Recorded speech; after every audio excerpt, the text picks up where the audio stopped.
Yes, I'm 100% ready, and I'm looking forward for the first game, for the local games in Fiji. When I had my debut in our first quarterfinal in Christchurch against the Crusaders, that's the most memorable one for me.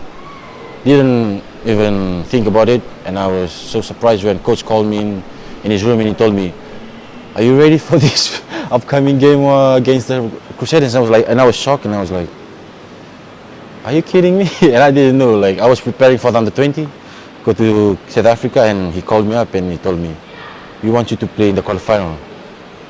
And I was looking at him, and that's memorable for me in the draw. Yeah. I'm wanna be the better version of me from this season to next season. So I'll stay fitter, grow stronger, and be the best of me.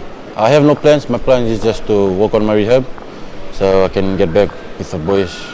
Just advice from me. Firstly, you just put God first in everything you do, and everything will fall into places. Listen to your mom and dad, and most important, work hard and be obedient. Good luck.